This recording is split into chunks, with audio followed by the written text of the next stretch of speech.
fait. Là, la campagne s'adresse à la population de la Côte-de-Beaupré, bien sûr, qui connaît son patrimoine, mais tous les gens de l'extérieur qui sont venus en touriste, par exemple, qui ont pris des belles photographies là, de la Côte-de-Beaupré, de nos paysages avec le patrimoine bâti.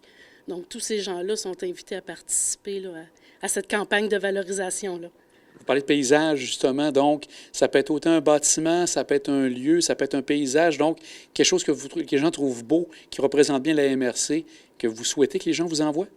Effectivement, ça peut être des paysages. Hein. Le patrimoine, le fleuve peut être un patrimoine qu'on a sur la côte de Beaupré. Donc, c'est pas seulement du patrimoine bâti, ça peut être aussi là, des paysages là, qu'on peut voir ou des paysages avec du patrimoine bâti, mais c'est encore mieux. Qu'est-ce que les gens ont à faire? Parce que je pense qu'il y a un moyen particulier, il y a 3 possibilités de le faire. Quelles sont ces possibilités? En fait, les gens peuvent participer là, à cette campagne-là sur les réseaux sociaux en utilisant premièrement le hashtag Patrimoine Côte de Beaupré.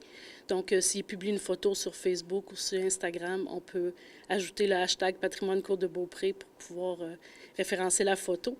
Deuxièmement, les gens, directement sous la publication là, qui a été faite sur la page Facebook et Instagram de la MRC, peuvent publier leurs photographies.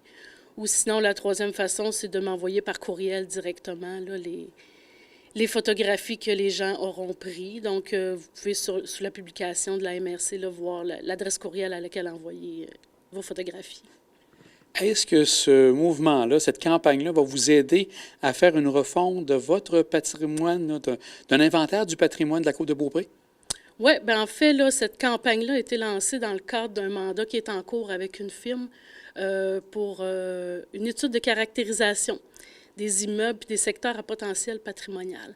Donc, dans le cadre de cette étude-là, entre autres, là, on a adressé un portrait historique de la côte de Beaupré, à identifier le patrimoine bâti, le nouveau patrimoine qui fera partie de la mise à jour de l'inventaire.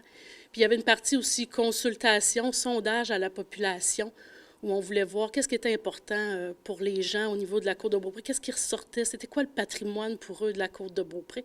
Donc, c'est via cette campagne-là qu'on fait cette consultation citoyenne-là. Puis les données là, qu'on aura recueillies dans la campagne de valorisation, bien, ça se retrouvera là, dans le rapport qui sera fait par la firme là, qui effectue l'étude de caractérisation. Le dernier inventaire remonte à quelle année à peu près au niveau de ce que vous avez au niveau du patrimoine? Oui, notre dernier inventaire a été mis... en fait, le premier inventaire a été fait en 2002, l'inventaire complet de la MRC de la côte de Beaupré. Il y a eu une importante mise à jour qui s'est faite en 2015.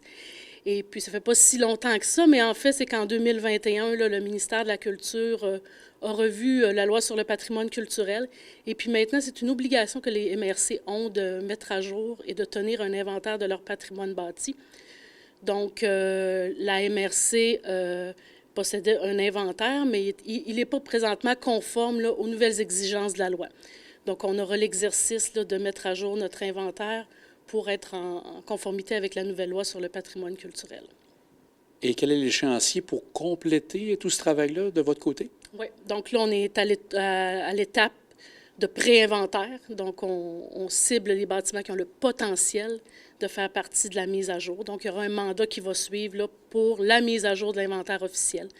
Donc, on prévoit adopter cette nouvelle liste-là possiblement en 2025. Donc, la loi nous permet, nous laisse jusqu'en 2026 là, pour faire cet exercice-là. Donc, la population actuellement est sollicitée pour vous donner de beaux paysages, de beaux bâtiments. De quelle manière les municipalités individuellement sont invitées à participer à ce grand mouvement-là également? Bien, tout à l'heure, on parlait que le volet là, de la campagne de sensibilisation, c'était notre volet sondage à la population. Donc, il y a un volet aussi consultation au niveau du personnel municipal, là, donc nos aménagistes, nos urbanistes, nos élus. Donc, il y aura une journée qui va être organisée où on parlera du patrimoine, justement, avec ces gens-là, où on leur présentera là, le pré-inventaire qu'on a fait. On va leur présenter aussi les secteurs qui ont été identifiés, les secteurs avec une grande densité patrimoniale, qui auraient peut-être un intérêt à mieux protéger. Donc, puis aussi, on parlera de la gestion du patrimoine en général, comment on protège les règlements municipaux. Donc, il y aura un échange de consultations, là, puis des recommandations qui suivront là, de la firme qu'on a embauchée par la suite. Je vais un peu plus loin, donc je dépasse 2025. Est-ce qu'éventuellement, ce type d'information que vous allez chercher permettra à des visiteurs qui sont friands de patrimoine de dire, bien, dans tel secteur, par exemple, d'une municipalité de la Côte-de-Beaupré, je vais aller faire un tour parce qu'il y a quand même beaucoup d'éléments patrimoniaux? Est-ce que ça pourra aller jusque-là? Bien oui, en fait, ces secteurs-là qui vont être identifiés, ça va nous servir à élaborer la réglementation, la bonifier au fur et à mesure. Donc, ça peut aussi servir pour tout ce qui est outils de sensibilisation, outils touristiques. Donc, effectivement, que ça pourra servir dans le futur, là, ces études-là.